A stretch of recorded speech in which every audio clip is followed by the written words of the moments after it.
በስመ አብ ወወልድ ወመንፈስ ቅዱስ አሐዱ አምላክ አሜን።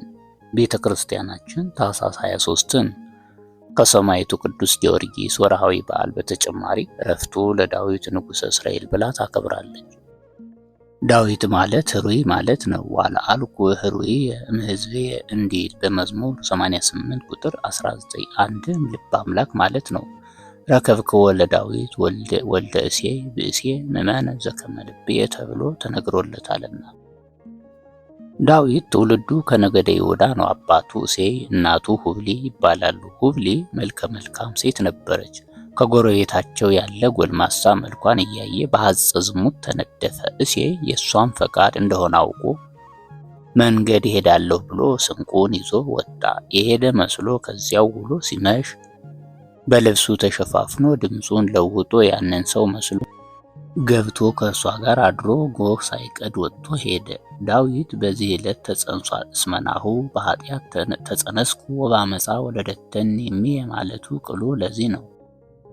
ዳዊት ተወልዶ ጉልበቱ ከጸና በኋላ የአባቱን በጎች ሲጠብቅ አድጓል። ወሬ አባጋዌ እንዲል ንጉሥ ሳኦል ከጌታ ፈቃድ በወጣ ጊዜ ጌታ እይጠፍ ምልክና ወምስፍና ማዕበሉ ለይሁዳ ዘፍጥረት 49 ቁጥር 10 ተብሎ የተነገረ ቃል ሊፈጸም ሳሙኤልን ቅባ መንግስት እንዲቀባው አደረገ። አንደኛ ሳሙኤል ምዕራፍ 16 ቁጥር 1 እስከ 13።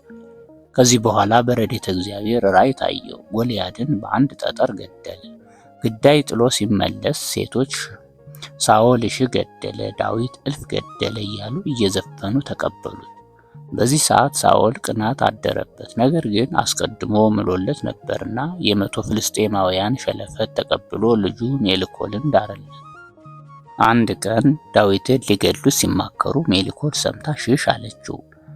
ዳዊትም 600 ራሱን ጨምሮ ሸሽቶ ሐቅለ ዚፋን ገባ። ሳኦልም 3000 ሰራዊት ይዞ ተከተለው። ከሰራዊቱ ተለይቶ ሳኦል ሰውነቱን ለመፈተሽ እነ ዳዊት ካሉበት ዋሻ ውስጥ ገባ። በዚህ ሰዓት ጨለማ ነበርና ሰው መኖሩን አላወቀም። አቢሳ ዳዊትን ጠላትን አሳልፎ ሰጥቷልና ልውደቅበት አለው። ዳዊት ግን ተው፣ ኦሪት ይታውርድ ዲከ ላዕለ መሲሑ ለእግዚአብሔር ትላለች አይሆንም አለው። እሱ ግን የልብሱን ዘርፍ በሰይፉ ቀዶ ያዘ። ሲወጣ ተከትሎ ወጥቶ ንጉሥ ሆይ ዳዊት ቢያገኝህ አይምርህም የሚሉህን ለምን ትሰማለህ? እነሆ ዛሬ አሳልፎ ሰጥቶኝ ነበር፣ ነገር ግን የልብስህን ዘርፍ ከመቅደዴ በቀር ምንም እንዳላደረጉህ አንተ ታውቃለህ ብሎ ቅዳጁን አሳየው።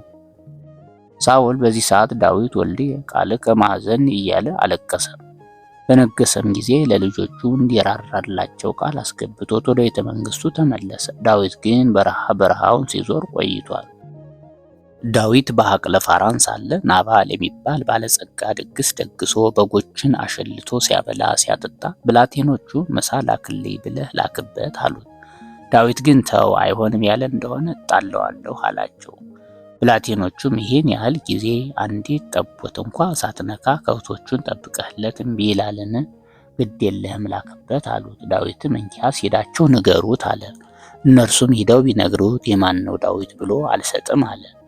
በዚህ ሰዓት ዳዊት ይህን ሲሰማ ተቆጥቶ ሊጣላው ተነሳ። ሚስቱ አቤግያ ይህን ሰምታ አምስት በግ አሰርታ 5ቱን አስነድታ የበለስ የወይን ጥፍጥፍ 500 እንጀራ 12 ጭነት ዱቄት አሲዛ ሄደች። ዳዊት ከመንገድ አገኛትና ባልሽን ልታደኘው መጣሽን ብሎ ያመጣችውን ተቀብሏት ተመለሰ። ናባል ማታ ሰክሮ ነበርና አቤግያ ሳትነግረው አደረች። ሲነጋ ትናንት ዳዊት ሊጣላህ መጥቶ ነበር አለችው። ናባልም ይህን ሲሰማ ዳዊት ብሎ ደነገጠ። ልቡን አጥቶ ሰንብቶ በ10ኛው ቀን መልአኩ ቀስፎታል። እመቤታችን እንዲሁም ጌታችን ካብራኩ አሉና እሷን ግን ሐዘኗን ከጨረሰች በኋላ ዳዊት ሚስት አድርጓታል። አንደኛ ሳሙኤል ምዕራፍ 25 ላይ እናገኘዋለን። ከዚህ በኋላ ሳኦል ፍልስጤማውያን በጠላትነት ተነሱበት፣ ገጠማቸው። ከጠላቶቹ አንዱ ቀስቱን መርዝ ቀብቶ ጎኑን መታው፣ እንደ እሳት አቃጠለው። ሎሌውን ጠርቶ ገደል ነው እንዳይሉ አንተ ጨርሰኝ አለው። ሎሌውም ጌታዬ ንጉሥ ሆይ ባሪያ ካንተ ጋር እሞታለሁ እንጂ እገድልሃለሁን ብሎ እምቢ አለው። በዚህ ሰዓት የገዛ ሰይፉን ከምድር ተክሎ ወደቀበት። ሌሎችም እሱን አይተው በገዛ ሰይፋቸው እየተወጉ ሞቱ። ዳዊት የእርሱንና የልጁን የዮናታንን ሞት ሲሰማ አዘነ፣ ግጥም እየገጠመ አለቀሰላቸው። ከሳኦል ሞት በኋላ ዳዊት መንግስቱን አጽንቶ ጽዮንን አቅንቶ ተቀመጠ። ታቦተ ጽዮንንም በእልልታ በሆታ ወደ ከተማው አስገባ። የሳኦል ልጅ ሜልኮል ዳዊትን በታቦተ ጽዮን ፊት ሲዘምር አይታ በልቧ ናቀችው። ሲገባ ልትቀበለው ወጥታ የእስራኤል ንጉሥ በባሪያዎቹ ቆነጃጅት ፊት እርቃኑን በመግለጹ ምን ይከብር ብላ በአሽሙር ዘለፈችው። በዚህ ሰዓት ዳዊት ቢያዝንባት መካን ሆና ሞታለች። የወለደት ሜልኮል እስከ አመ ሞተት እንዲል በዘመኑ የነበረ ነቢይ ናታን ነው። ሊጠይቀው መጥቶ ሳለ ዳዊት አዝኖ አየው። ምን ሆነ ታዝናለህ አለው። ዳዊትም እኔ በጽድ በዝግባ በተሰራ ቤት ተቀምጬ ታቦተ ጽዮን ግን በድንኳን ስትኖር ለምን አላዝን አለ። ነቢዩም ጠላት ጠፍቶልሃል፣ መንግስትህም ጸንቶልሃል፣ አታንጽምን አለው። ዳዊትም መልሶ ያስ ቢሆን ያለ ፈቃደ እግዚአብሔር ይሆናልን አለ። ከዚህ በኋላ ሁለቱም ቀኖና ገቡ። የቤተ መቅደስ ነገር ለናታን ተገለጸለት። አኮ አንተ ዘትነድቅ ሊተ ቤተ አላ ወልድከ ዘወፃ እምኀቁከ ውእቱ ይነድቅ ሌተ ቤተ በስምየ። አንተ አይደለህም የምትሰራልኝ ከአብራክህ የተከፈለ ልጅህ ይሰራልኛል እንጂ ብሎታል። ሁለተኛ ሳሙኤል ምዕራፍ 7 ቁጥር 1 እስከ 17። ለዳዊት ግን የበለጠ የሥጋዌ ነገር ተገልጾለት ናሁ ሰማይናሁ በኤፍራታ ብሏል በመዝሙር 131 ቁጥር 6 ላይ። ከዚህ በኋላ ኢዮአብና አቢሳ ጠላት ለመመለስ ታቦተ ጽዮንን አስይዘው ሰራዊት አስከትለው ወደ አራቦት ዘመቱ። ዳዊት ግን ከከተማ ቀርቶ ነበር። በሰገነቱ ሲመላለስ ቤርሳቤህን በአጸደ ወይን ውስጥ ስትታጠብ አይቷት ፍቅረ ዝሙት አደረበት። ዳዊትም የማን ሚስት ናት ብሎ ጠየቀ። የኦርዮ አሉት። ኦርዮ ዘምቶ ነበር። ኢትሁር ብእሲተ ብእሲ ዘጸአት ምዕራፍ 20 ቁጥር 14 እስከ 17 ያለውን ተላልፎ አስጠርቶ ደረሰባት። በዚህ ጊዜ ጸነሰች። ጽንስ ያስስትልኛል ብሎ ዳዊት ኦርዮን አስጠርቶ ስለ ጦሩ ሁኔታ ከጠየቀው በኋላ ወደ ቤት ሂድ አለው። እሱ ግን ድንኳን አስተክሎ ከዘበኞቹ ጋር አደረ። እርሷም አልመጣም ብላ ላከችበት። የሚያሰክር መጠጥ አጠጥቶ ወደ ቤትህ ግባ አለው። ጌታዬ ንጉሥ ሆይ ታቦተ ጽዮን እንዲሁም አእላፈ እስራኤል ዋየ ፀሐዩን ቁረ ሌሊቱን ታግሰው በሜዳ ሲሆኑ እኔ ቤቴ ገብቼ ተድላ ደስታ አደርግ ዘንድ ይገባልን ብሎ እምቢ አለ። በማግስቱ ኦርዮን ፊት መሪ አድርጉት፣ ጦሩ ሲበረታ ትታችሁት ሽሹ፣ እሱ በዚያ ይሞት የሚል ደብዳቤ ጽፎ አትሞ ለኢዮአብ ስጠው ብሎ ለራሱ ሰጠው። ኦርዮ የዋህ ነውና የሞቱን ደብዳቤ ይዞ ሄዶ ሰጠው። ኢዮአብም እንደታዘዘው ኦርዮን ከፊት አሰለፈው። ጦሩ ሲበረታ ተጠቃቅሰው ወደ ኋላ ሸሹ። እሱ መለስ ብሎ ምን ተኮንክሙ አእላፈ እስራኤል ምን ሆናችሁ ሲላቸው ጠላቶቹ ደርሰው ልብ ራሱን ብለው ገድለውታል። ከዚህ በኋላ ጌታ ለናታን ተገለጸለት። ናታን ከል ለብሶ ከል ጠምጥሞ ጦር ይዞ ወደ ዳዊት ሄደ። ዳዊት ይህን ሲያይ ነቢየ እግዚአብሔር አመጣጥህ በደህና ነውን አለው። ነቢዩም የምነግርህ ነገር አለኝ አለው። ዳዊትም ተናገር ንገረኝ አለ።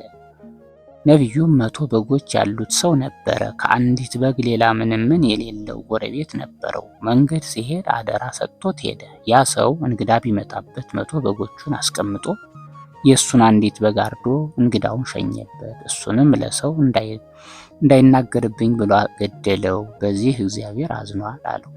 ዳዊትም ይህንን የሚያደርግ በከተማዬ ካለ ሞት ይገባዋል አለ። በዚህ ሰዓት ነቢዩ ኦ ንጉሥ ፈታሕከ በርእስከ አኮኑ አንተ ገባሬሁ ለዚህ ሁሉ፣ ይህን ሁሉ ያደረግ አንተ ነህ፣ በራስህ ፈረድ። ባለጸጋ የተባለ አንተ ነህ፣ ድሃ የተባለ ኦርዮ ነው። 100 በጎች የተባሉ 10 ቁባቶችህ ናቸው። አንዲት በግ የተባለች ቤርሳቤህ ናት። እንግዳ የተባለ ፈቃደ ሥጋህ ነው። ፈቃደ ሥጋ ቢነሳብህ 10ን ቁባቶች አስቀምጠህ ከቤርሳቤህ ደርሰህ ኦርዮን አስገደልከው። በዚህ እግዚአብሔር አዝኗል አለው። ዳዊትም ለዋል ልደር ሳይል ዕለቱን ጉድጓድ አስምሶ ማቅ ለብሶ ሱባኤ ያዘ። ጥንቱን መርጦታልና ጸሎቱን ሰማው። ነቢዩ ናታን መጥቶ በነፍስህ ምሬሃለሁ ብሎሃል፣ በሥጋህ ግን ኃጢአት ያለ ፍዳ አይነጻምና ለ3 ወር ልጅህ መንግስትህን ይነጥቀሃል፣ ዕቁባቶችን ይቀማሃል አለው። ዳዊትም ይህን እንዲሆን በምን አውቃለሁ አለ። ነቢዩም የሚወለደው ሕፃን ይሞታል፣ እሷን አግባት፣ ወንድ ልጅ ትወልድልሃለች፣ ስሙን ሰሎሞን ትለዋለህ አለው። ቀን ከሌት አብዝቶ ያለቅስ ነበርና ከእንባው ብዛት የተነሳ መሬቱ ርሶ ሰርዶ አብቅሎ ሰውነቱን ተብትቦ ይዞት ነበር። ብላቴኖቹ ቆርጠው አወጡት። ከዚህ በኋላ ሕፃኑ ተወልዶ ታመመ። እኔን በነፍሴ እንደማረኝ ሕፃኑንም በስጋው ቢምረው ብሎ ማቅ ለብሶ አመድ ነስንሶ ያለቅስ ጀመረ። ከዚህ በኋላ ሕፃኑ ሞተ ሲሉት ከወደቀበት ተነስቶ ታጥቦ ልብሰ መንግስቱን ለብሶ ማዕድ ቀረበ። ከምሳ መልስ ታመመ ስንልህ ማዘንህ፣ ሞተ ስንልህ እንዲህ ማድረግህ ስለምንድን ነው አሉት። ዳዊትም እንዲህ አላቸው፣ ይገብእኑ ማይ ደረተከወ፣ ውሃ ከፈሰሰ ይታፈሳልን?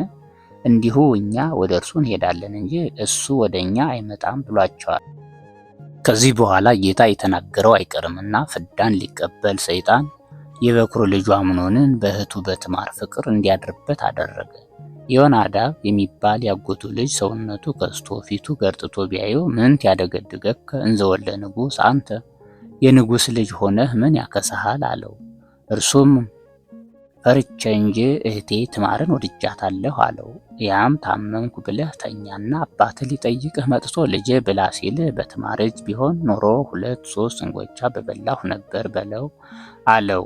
ያን ጊዜ ያዝንልሃል አለው። እንደ መከረው ታመምኩ ብሎ ተኛ። ዳዊት ሊጠይቀው መጥቶ ልጄ ብላ አለው። በእህቴ በትዕማር እጅ ቢሆን ኖሮ 2-3 እንጎቻ በበላሁ ነበር አለ። ዳዊትም እህትህማ ለዚህ ሳላትሆን ነውን ብሎ አስጠርቶ እንድታሰናዳለት ነገራት። እርሷም መጣ አሰናድታ አቀረበችለት። በዚህ ሰዓት እህቴ አንቺም ብዬ እንጂ እህል የሚያቀርብልኝማ መቼ አጣሁ ብሎ ያዛት። ኦይ ትግብሮ ለዚህ ወንድሜ ይህን አታደርገው፣ እኔን የተናቀች የተጠላች ታደርገኛለህ፣ አንተም ከሰነፎች እንዳንዱ ትቆጠራለህ አለችው።